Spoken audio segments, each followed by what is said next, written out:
Vamos directamente al pasaje, vamos a leer Hechos 9, versículos 32 hasta el versículo 43. Vea lo que dice. Mientras Pedro viajaba por todas aquellas regiones, vino también a los santos que vivían en Lida. Allí encontró a un hombre llamado Eneas, que había estado postrado en cama por 8 años porque estaba paralítico.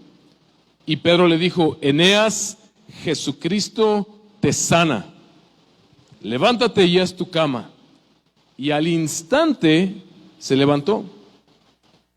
Todos los que vivían en Lida y en Sarón lo vieron y se convirtieron al Señor. Había entonces en Jope una discípula llamada Tabita, que traducido al griego es Dorcas. Esta mujer era rica en obras buenas y de caridad que hacía continuamente. Y sucedió que en aquellos días se enfermó y murió, y lavado su cuerpo lo pusieron en un aposento alto.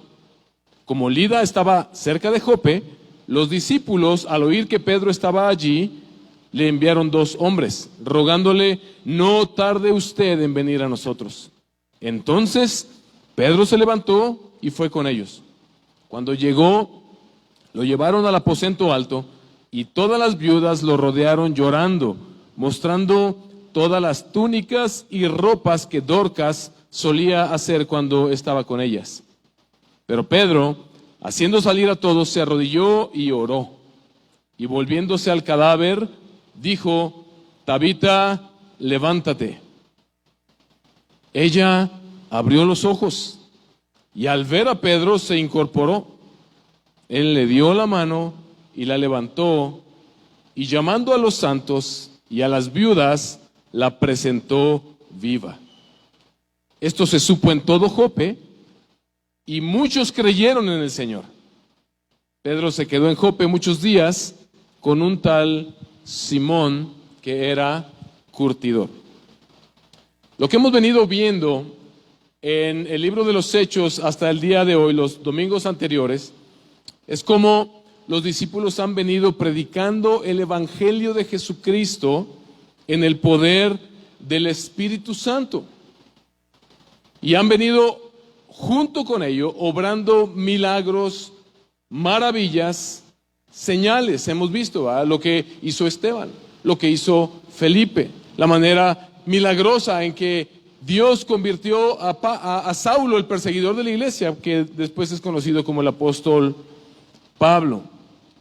Dios ha venido respaldando el ministerio de los discípulos con milagros.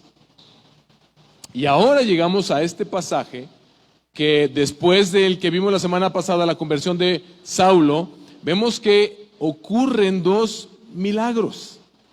Pedro está siendo usado por el Señor y está obrando estos 2 milagros en estas 2 regiones que podemos intuir son las regiones que empezaron a abrazar el Evangelio después que empieza esta expansión. Jesús le dijo a sus discípulos, cuando los discípulos le preguntan después de que Él resucitó: Señor, ¿ahora sí restaurarás el reino de Israel? Y Jesús le responde: no les corresponde a ustedes saber los tiempos, pero recibirán poder cuando venga sobre ustedes el Espíritu Santo, y me serán testigos en Jerusalén, en Samaria, en Judea, en Samaria y hasta lo último de la tierra. Y hemos venido viendo cómo se ha venido cumpliendo literalmente lo que Jesús les dijo que harían. Vemos en el primer testimonio que nos da Lucas, quien escribió el libro de Hechos, la curación de Eneas.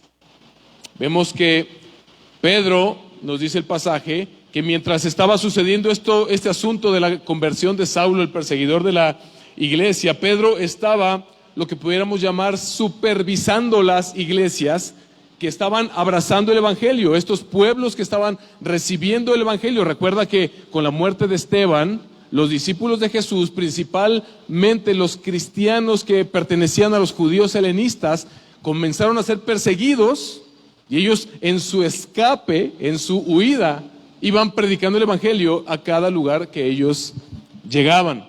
Y entonces Vemos después, en el pasaje que predicó Richard, cómo Juan, Pedro y algunos de los apóstoles fueron usados por el Señor para ir a estas ciudades, a estos pueblos, y confirmar la fe de los discípulos y que recibieran el Espíritu Santo, aquellos que aún no lo habían recibido. Bueno, algo como esto es lo que estaba haciendo Pedro. Dice el pasaje que mientras Pedro viajaba por todas aquellas regiones, vino también a los santos. Esto, cuando la Biblia en el Nuevo Testamento habla de los santos, no es porque sean personas perfectas, es porque son los que han creído en el Señor Jesucristo. Si tú has creído en el Señor Jesucristo, déjame decirte, así como eres, así con todo y tu pasado, y así como sabes que aún has pecado, incluso tal vez el día de hoy, de pensamiento, de falta de acción, como tú, cualquiera que haya sido el caso, por estar en Cristo, porque Cristo le ha dado tus pecados, el Nuevo Testamento, Dios te considera uno de sus santos. Y vemos cómo ama Dios a su iglesia, y todos podemos recordar las palabras de Jesús para Pedro. Pedro, me ama así, apacienta mis ovejas. Pedro, me ama así, alimenta mis ovejas. Pedro, me ama así, pastorea a mis ovejas. Y esto es justamente lo que Pedro está haciendo, yendo y cumpliendo con esta labor apostólica de ir y supervisar, de afirmar la fe de las personas que están abrazando el Evangelio y de estas nuevas iglesias que están surgiendo en cada uno de estos lugares. Vemos entonces que hay un interés genuino, una preocupación genuina de la iglesia, siempre la ha habido y siempre la habrá, de afirmar la fe de aquellos que dicen creer en el Señor Jesucristo. Y vemos que llega a este lugar y dice que ahí se encontró con un hombre llamado Eneas. Difícilmente en un pueblo puede existir una sola persona enferma o una sola persona lisiada o sufriendo de alguna enfermedad. Pero por alguna razón Pedro fijó sus ojos en Eneas. El Espíritu Santo dirigió a Pedro para fijar sus ojos en este hombre Eneas, que dice que había estado postrado en cama por 8 años porque estaba paralítico. Y lo que nos dice que sucedió en ese lugar fue que Pedro llegó, vio a Eneas paralítico, el Espíritu Santo lo guía a ir directamente a este hombre y le dice: Eneas, levántate porque Jesucristo, el Señor Jesucristo, te sana. Y Eneas dice que se puso de pie, y al ver esto, todo el pueblo de Lida dice que se asombraron y creyeron y se convirtieron al Señor Jesucristo. Vemos entonces que Dios dirige a Pedro. Jesús, recuerda, no resucitó de la tumba para irse de vacaciones a la diestra del Padre. Jesucristo está reinando hoy a la diestra del Padre, y Él está estableciendo aún su reino. El reino de Dios no ha sido consumado. Esto será hasta que Jesucristo regrese por los suyos y los lleve y nos lleve a reinar con Él por la eternidad. Esa será la consumación del reino de Dios. Pero mientras tanto Jesús no está de vacaciones, Él está edificando a su iglesia. Él está llamando a pecadores al arrepentimiento desde Hechos 2 y hasta el día de hoy. Jesús sigue llamando pecadores al arrepentimiento, convirtiéndolos para edificar su iglesia, de la cual todos aquellos que hemos creído en el Señor Jesucristo, ahora como piedras vivas, conformamos el nuevo templo de Dios. Entonces, vemos que es Jesús quien está dirigiendo todo esto desde su reino, empoderando con el poder del Espíritu Santo a Pedro para obrar este milagro, que fue un milagro visible. Sin duda, este fue un milagro muy visible. Quiere decir que tal vez todo el mundo en el pueblo conocía a Eneas y sabía tal vez la razón por la cual había quedado paralítico, y sabían que desde hace 8 años él era paralítico, y al ver esta maravilla, todos se convirtieron al Evangelio. Y luego vamos enseguida a un pasaje en el que vemos otro milagro tremendo que Dios obra a través de Pedro. Nos habla de Dorcas o Tabita. Había entonces en Jope, versículo 36, una discípula llamada Tabita, que traducido al griego es Dorcas. Esta mujer era rica en obras buenas y de caridad que hacía continuamente. Dorcas era una mujer creyente ejemplar, como nos dice este versículo 36. Era una mujer, si tú recuerdas, cuando comenzamos a ver toda esta temática que nos marca el libro de los Hechos, que la iglesia empieza a ser perseguida. Una de las cosas por las que comenzó a ser perseguida la iglesia es por el bien que hacían a las comunidades, a los lugares donde ellos estaban. Donde quiera que el evangelio llega, hermanos, el bien comienza a ser hecho. Y los cristianos durante todas las épocas han sido caracterizados por su generosidad, por su bondad, por sus buenas obras, por su caridad. Esto sin duda es para nosotros un llamado de atención, para que nosotros hagamos una introspección para ver si nuestras vidas están siendo caracterizadas por esta piedad, por esta bondad. Si estamos siendo caracterizados por ser personas ricas en buenas obras y en caridad que continuamente hacemos hacia los demás, o si tal vez estamos muy ensimismados y pensando que Cristo murió en esa cruz para que yo reciba más bendición, para que yo reciba más dinero, para que yo cumpla todos mis sueños. Pero parece que lo que el libro de los Hechos nos muestra es que la iglesia primitiva se caracterizaba precisamente por esto. Esta comunidad de creyentes en Jope estaba siendo sumamente bendecida por el Señor a través de la vida de Dorcas. El pasaje nos dice que esta comunidad de creyentes sufrieron la pérdida de Dorcas. Las viudas estaban desconsoladamente llorando por ellas, por el bien que habían recibido en ellas. Hermanos, Dios sigue obrando sus maravillas, y muchas de las maravillas que el Señor quiere que sean hechas en este mundo, Él quiere que sean hechas a través de ti y de mí. El Señor quiere obrar milagros a través tuyo y a través mío cuando nosotros estamos dispuestos a ser sus manos, cuando estamos dispuestos a ser sus pies. Porque es muy fácil orar y decir: Señor, bendice a aquellos que no tienen, pero lo difícil es dar los pasos necesarios para ir y extender nuestras manos y sacrificar tal vez algo de lo que nosotros consideramos que nos pertenece y que debe ser para nosotros, pero ir y ser ese milagro para otras personas. Hermanos, el amor de Dios es mostrado también a través de nuestras buenas obras. La palabra de Dios nos dice que el Señor nos escogió desde antes de la fundación del mundo para que fuéramos salvos y para que hiciéramos las buenas obras que Él predestinó que hiciéramos. Vemos entonces que Dorcas fallece y esta comunidad de creyentes está sufriendo. Y de pronto unos discípulos de esta comunidad de Jope se enteran. ¿Saben qué? Pedro está en Lida, aquí cerca, digamos, por Yuriria. Córranle, vayan y hablen con él. A lo mejor algo se puede hacer. O a lo mejor puede oficiar un servicio especial para Dorcas, esta mujer que tanto amamos. Y ellos corren y van y le dicen a Pedro: por favor, venga pronto. Y Pedro es sensible a la necesidad de esta comunidad de creyentes. Pedro estuvo dispuesto a ir a aquellos que ahora él sabe que son sus hermanos en Cristo. Pedro es sensible a la voz de Dios a través del llamado de estos discípulos en Jope y va a este lugar. Y a mí me encanta lo que sucede ahí. 38. Como Lida estaba cerca de Jope, los discípulos, al oír que Pedro estaba allí, le enviaron 2 hombres rogándole: no tarde usted en venir a nosotros. Entonces Pedro se levantó y fue con ellos. Y cuando llegó, lo llevaron al aposento alto, y todas las viudas lo rodearon llorando, mostrando todas las túnicas y ropas que Dorcas solía hacer cuando estaba con ellas. Pero Pedro, haciendo salir a todos, se arrodilló y oró. Pedro no sabía tal vez específicamente a qué había venido. Tal vez en el camino estos hombres ya le habían dicho lo que había sucedido.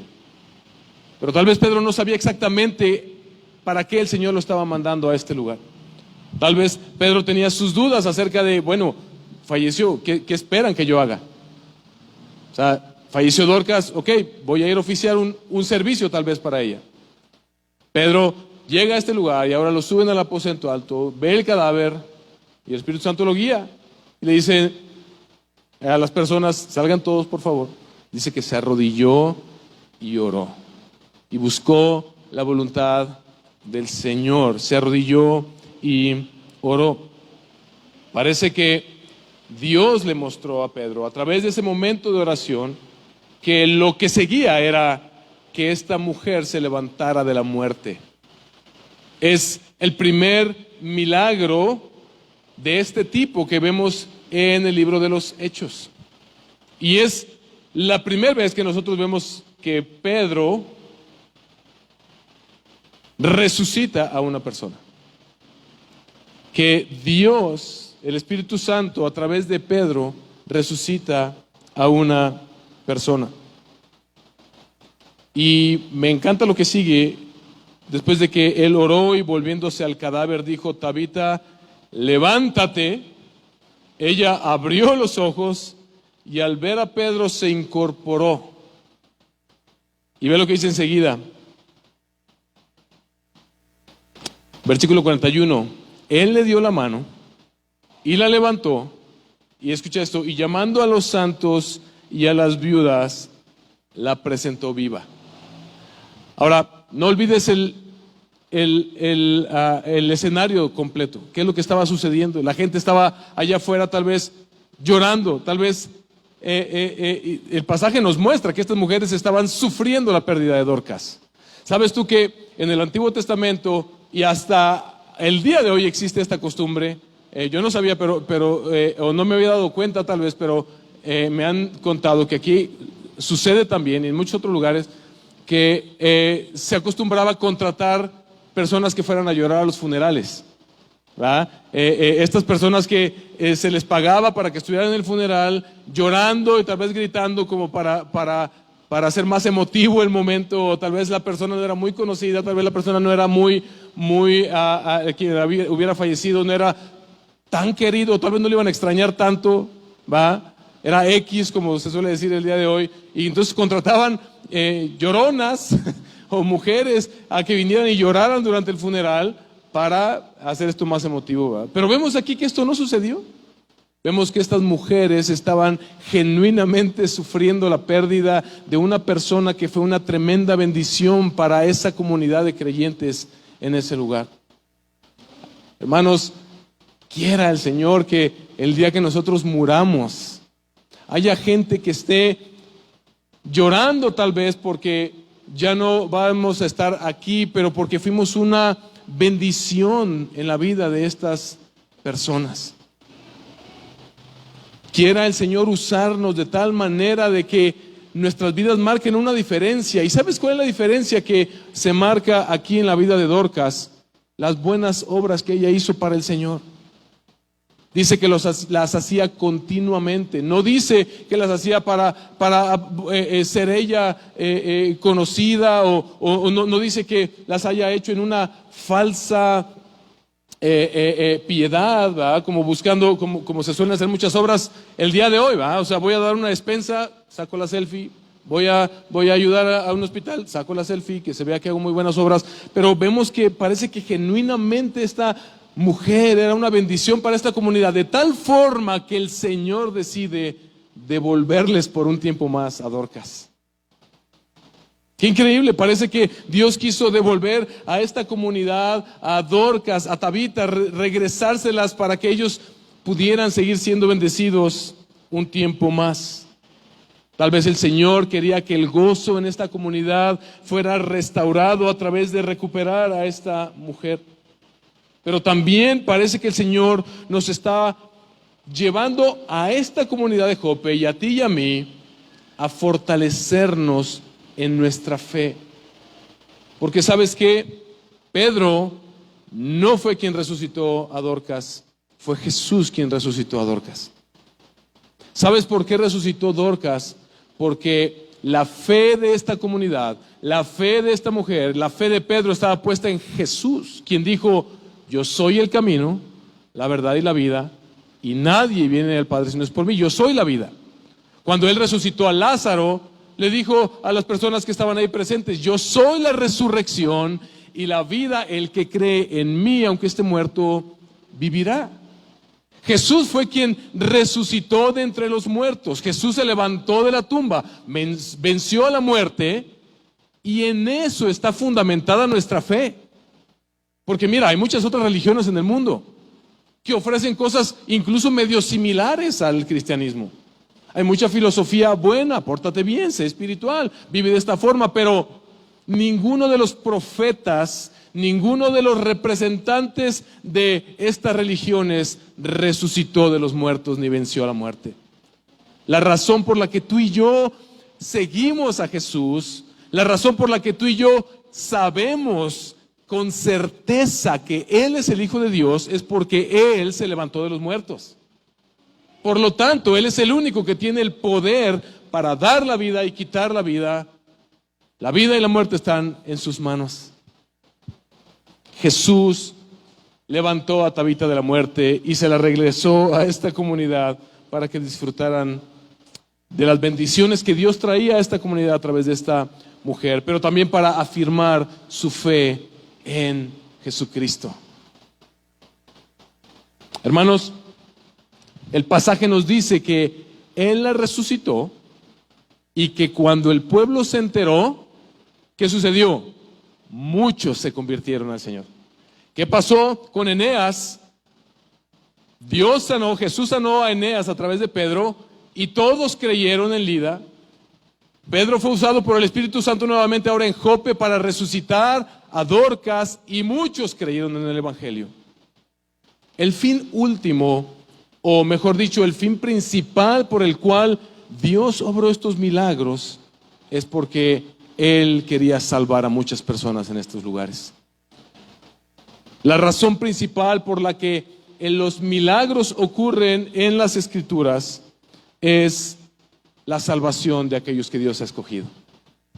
El énfasis que vemos que Lucas está poniendo aquí es que Dios obró estos milagros a través de sus discípulos, no solamente de Pedro, y estos milagros llevaban a la gente a creer en el mensaje que ellos traían, por lo tanto, a ser salvos por creer en Jesucristo.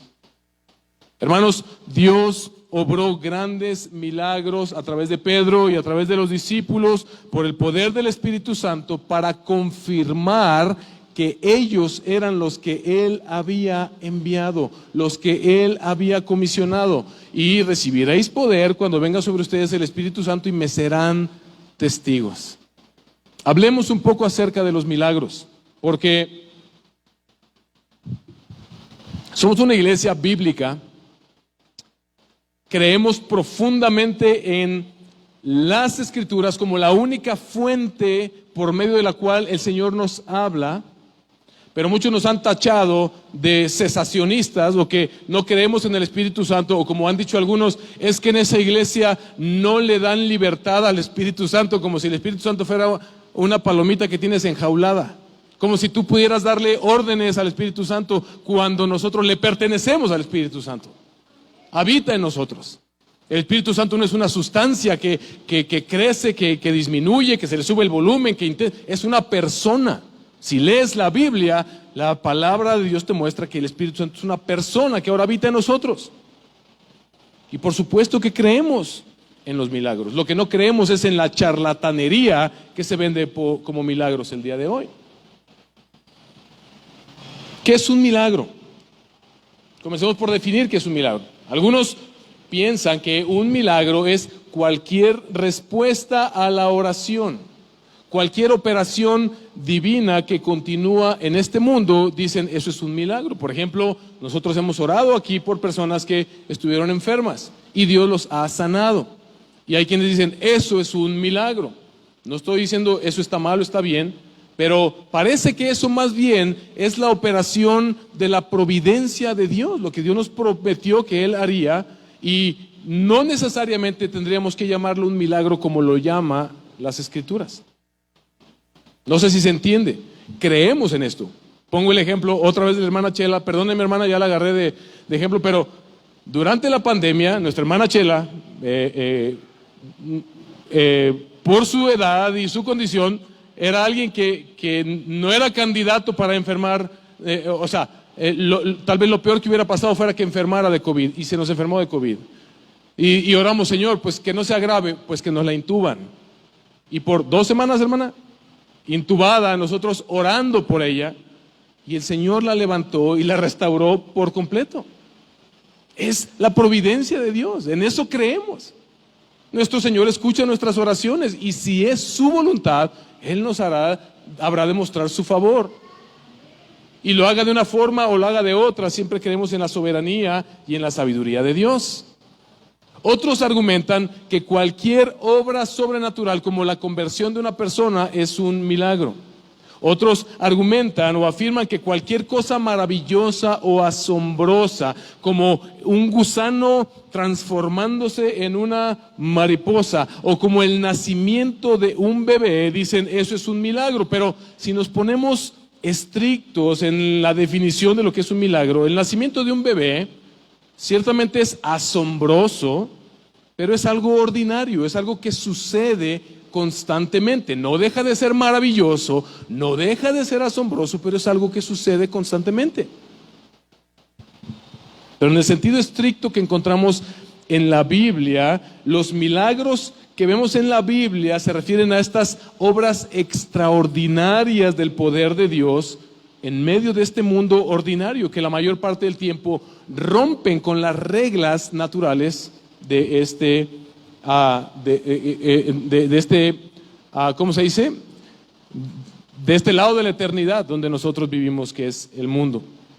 Parece que lo que vemos en la Biblia, hermanos, es que hubo ciertos periodos de tiempo en los que hubo digámoslo así, un brillar, un resplandor de milagros, ¿verdad? Donde cosas extraordinarias sucedieron bastante continuamente, pero en periodos cortos de tiempo.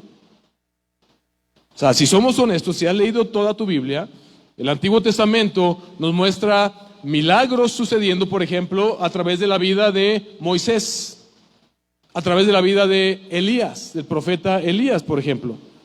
Pero en la mayor parte de la narrativa del Antiguo Testamento, los milagros están ausentes. No vemos en todo el Antiguo Testamento milagro tras milagro tras milagro tras milagro suceder. Fueron momentos en los que Dios obró de manera maravillosa en periodos de tiempo. La fe de los israelitas, de los hombres piadosos que el Antiguo Testamento nos muestra, no estaba basada en ver un milagro tras otro, sino estaban basadas en quién es Dios, en sus promesas y ciertamente en las obras que Él había obrado en el pasado. Ahora, la Biblia se interpreta con la Biblia, no se trata de escuchar la opinión de Manuel. Es la Biblia la que lo dice. Salmo 77, versículos 11 al versículo 13. Ve lo que dice: me acordaré de las obras del Señor. Ciertamente me acordaré de tus maravillas antiguas. Meditaré en toda tu obra y reflexionaré en tus hechos.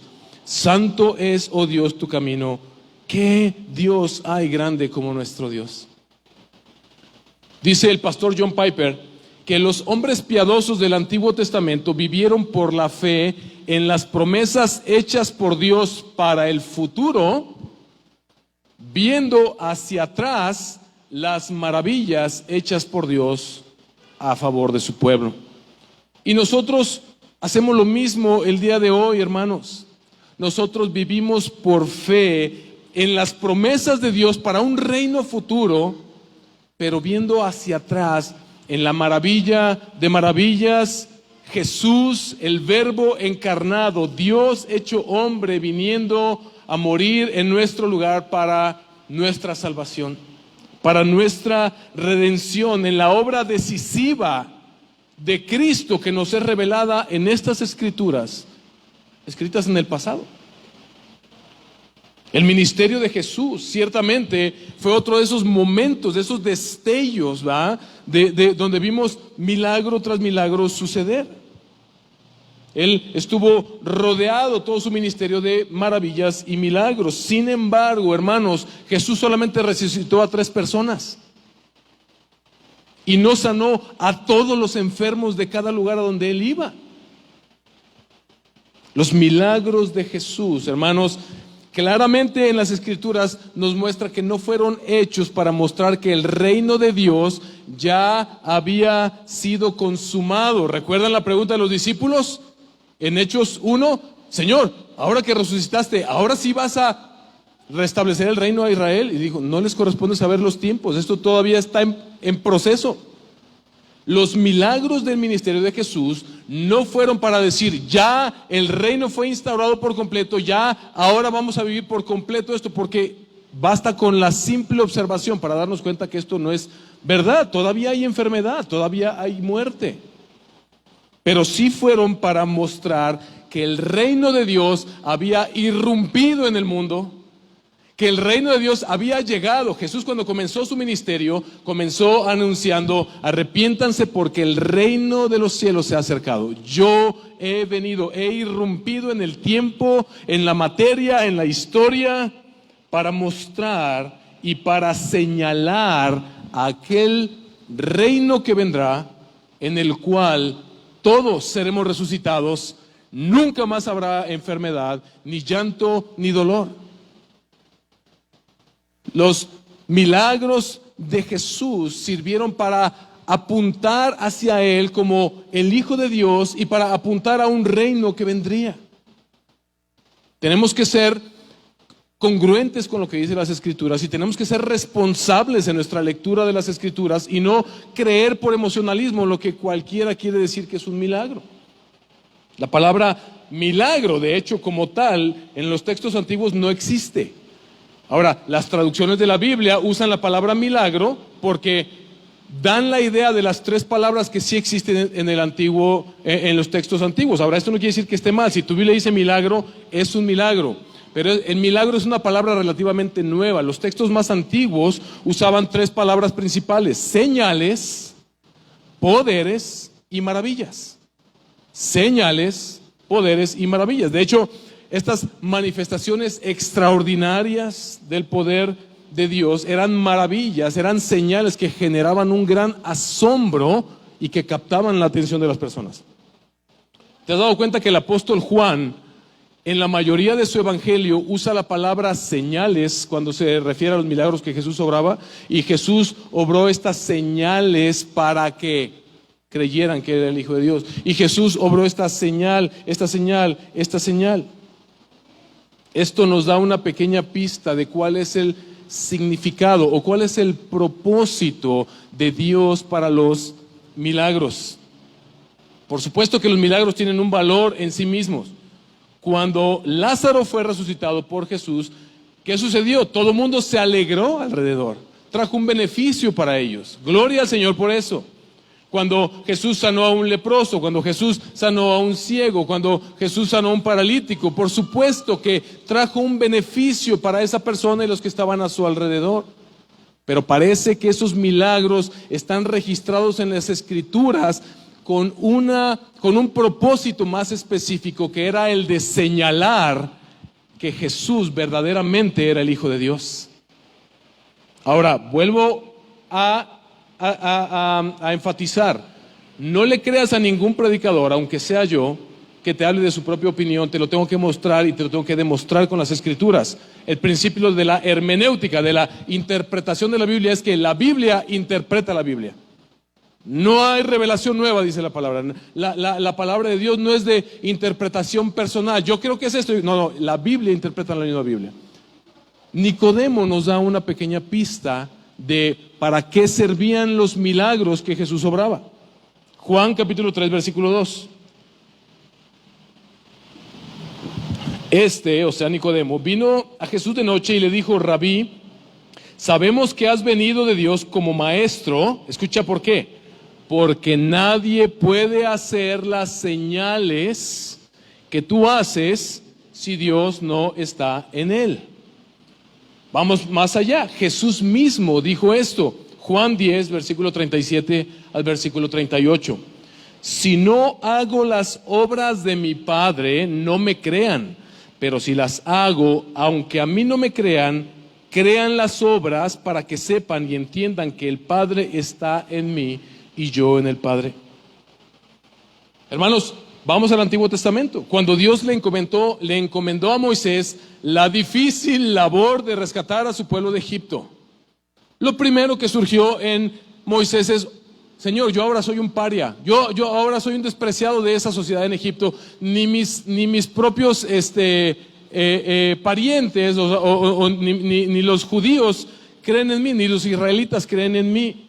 ¿Cómo me van a creer, Señor, que tú te me apareciste y que tú quieres que yo los saque de Egipto? ¿Cómo me van a creer?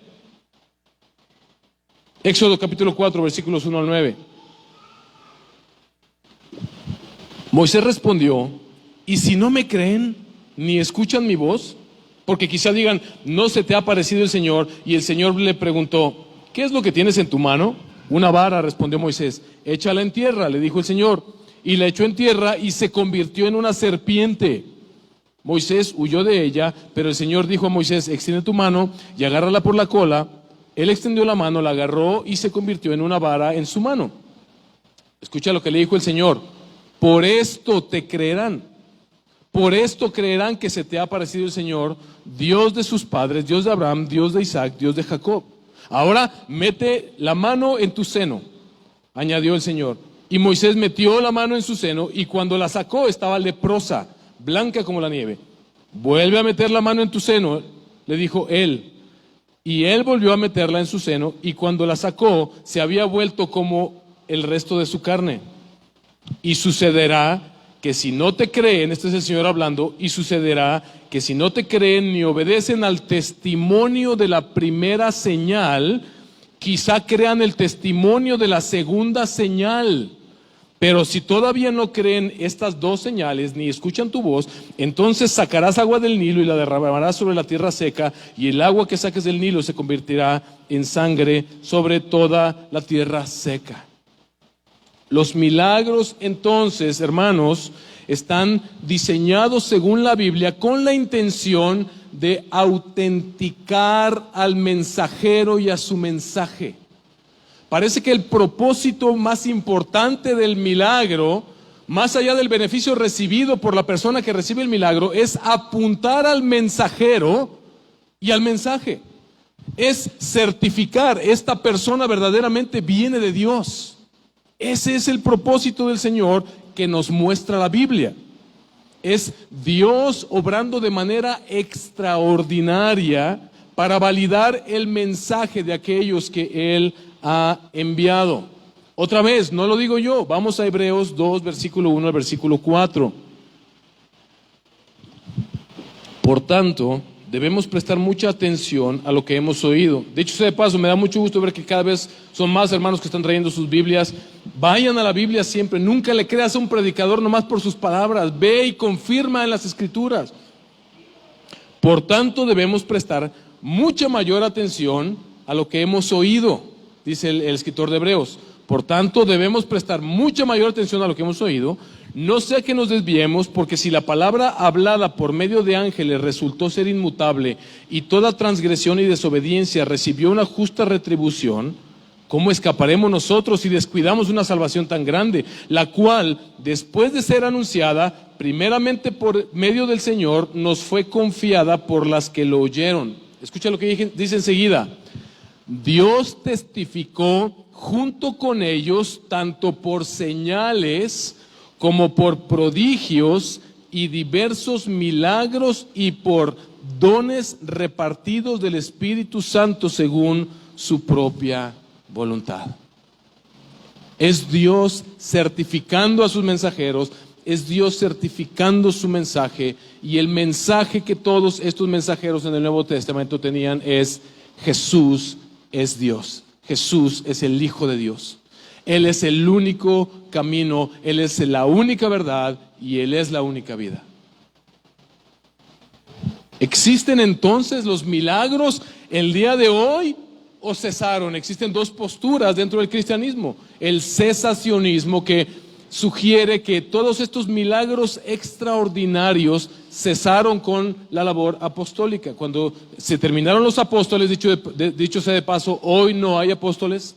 Ya lo aprendimos, el libro de Hechos te muestra quién es un verdadero apóstol. Hoy en día no hay más apóstoles, pero Los cesacionistas creen que cuando cesó la labor apostólica, cesaron también este tipo de milagros extraordinarios. No la providencia de Dios a través de la oración, pero sí los milagros extraordinarios. Y la otra postura es la postura continuista, que cree que todo este tipo de milagros siguen aconteciendo y como el don de lenguas también y este tipo de milagros. No te voy a decir cuál postura debes asumir tú. Si me preguntas cuál es mi postura es una postura continuista moderada. Yo no ando prometiendo ni forzando milagros por ningún lado, pero creo que Dios puede obrar milagros el día de hoy, y de hecho creo que el día de hoy suceden más milagros de los que tú y yo nos enteramos, principalmente en el ámbito misionero. En lo que no creo es en toda esta charlatanería de ven por tu milagro, no olvides tu cartera, ven por tu milagro, tráete la chequera, ven por tu milagro. Gente que piensa que puede prometer y que puede hacer y que tiene el poder en ellos mismos para hacer aquello que solamente el Señor hizo. Definitivamente, hermanos, debemos ser sabios y debemos ser personas de las Escrituras para que nuestros pensamientos, nuestras posturas, nuestras convicciones estén basadas en las Escrituras. Vuelvo a insistir, yo creo en milagros, no creo en charlatanería. Así de sencillo. Lo que vemos en el Nuevo Testamento es que había un poder que estaba obrando de manera extraordinaria en Jesús primeramente durante su ministerio. Jesús calmó las tormentas y ciertamente resucitó a unas cuantas personas y sanó a muchos, pero no sanó a todos. Porque el objetivo de Dios no era que Jesús viniera para que todos fueran sanados, sino para que todos se arrepintieran de sus pecados y recibieran la vida eterna. Y estos milagros confirmaron lo que Jesús hablaba.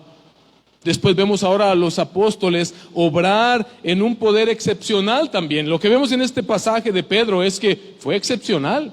Él le habló a un hombre, Cristo te sana, y ese hombre se levantó. Y luego le habló a Dorcas, levántate Dorcas, y Dorcas resucitó.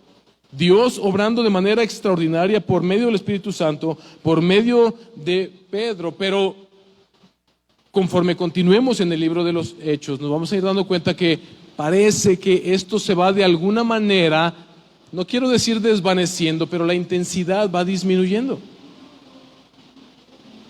Tienes por ahí al apóstol Pablo, vamos a ver más adelante sus viajes misioneros, que tiene que cargar con el doctor Lucas, que se hacía cargo también de su salud. Tienes a Pablo diciéndole a Timoteo, Timoteo, para tu enfermedad del estómago, toma un poco de vino todos los días para que puedas sanar. No le dijo Timoteo en el nombre de Jesús, sana de esa gastritis. No sé si era gastritis, pero algo tenía en la panza. Porque no era necesario que eso sucediera. El Espíritu Santo guió a los apóstoles, a los discípulos a ciertos momentos. Si te das cuenta, el milagro de Eneas fue algo muy visible y el de Dorcas fue algo sumamente visible que produjo salvación. Ambos produjeron salvación. Pedro está obrando estos milagros por el poder del Espíritu, en el nombre de Cristo, eso es lo más importante, para la gloria de Cristo, para cumplir la misión que Cristo le encomendó, de ser sus testigos en Jerusalén, en Judea, en Samaria y hasta lo último de la tierra.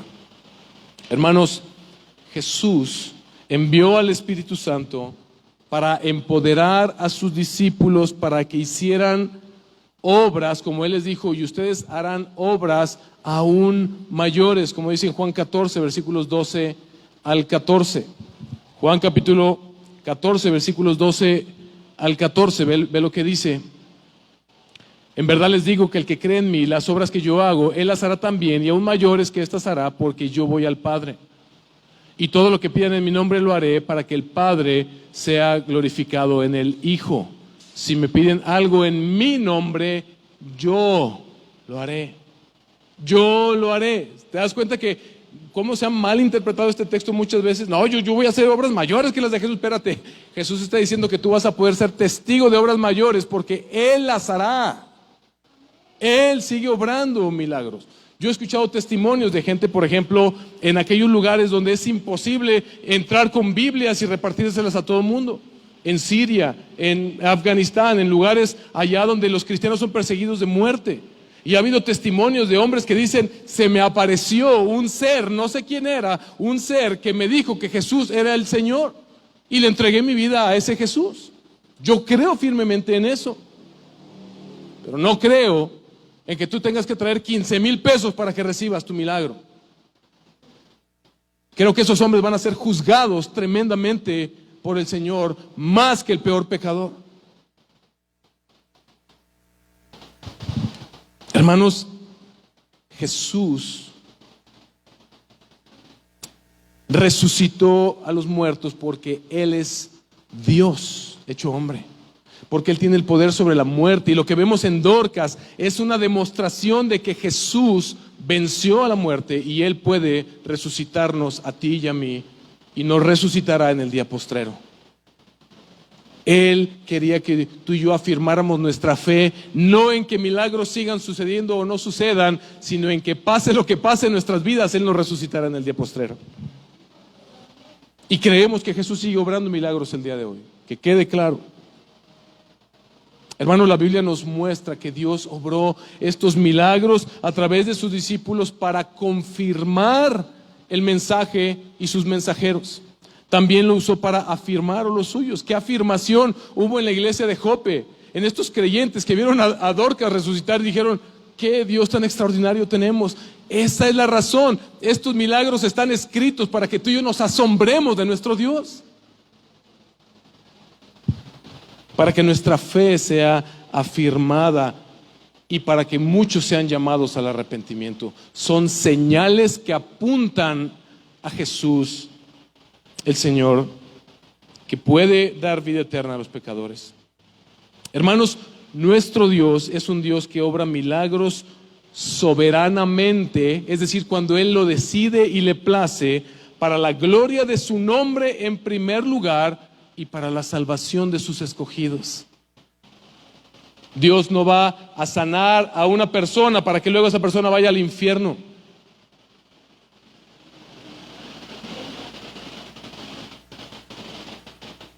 Dios desea que las personas entren al cielo, no importa si murieron de cáncer o si los alcanzó una bala o en un accidente o murieron de ancianos. Lo que al Señor le importa es que esas personas entren a la gloria de Dios. Es la resurrección de nuestras almas, es la vida de nuestras almas, el milagro más grande que tú y yo debemos anhelar y apreciar.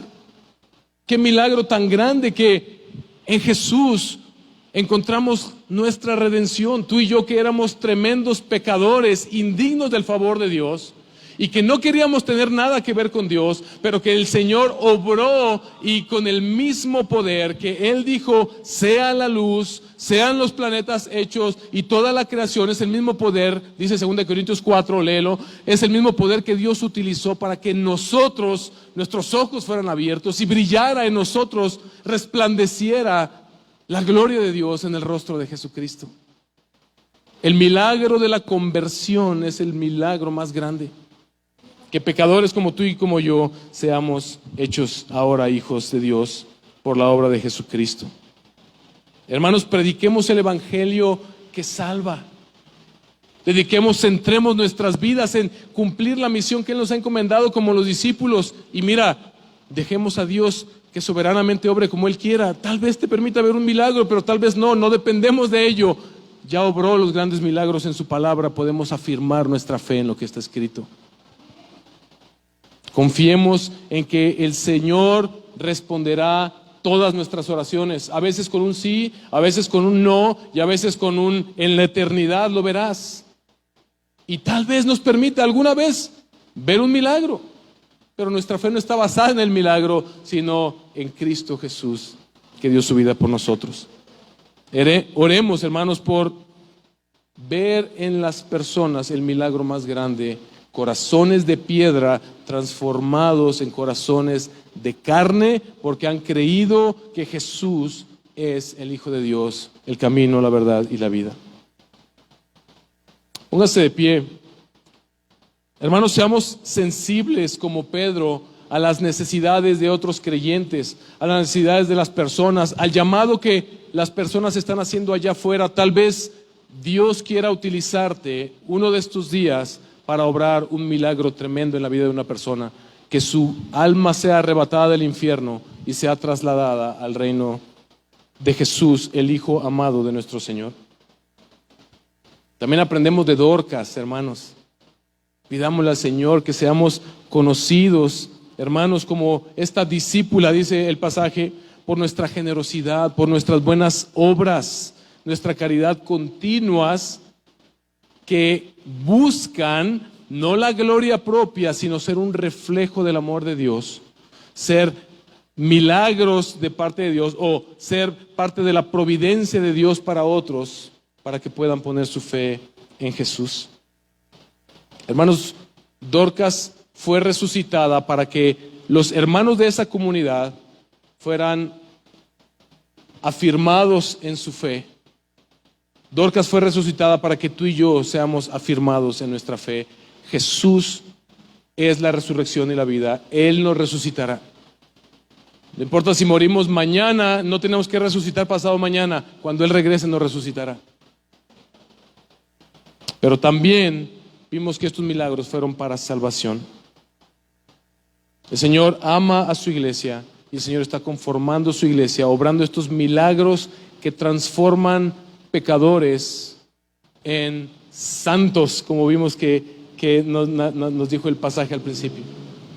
Ese es el milagro que más anhelamos ver. Y dejemos que Dios soberanamente haga lo que quiera.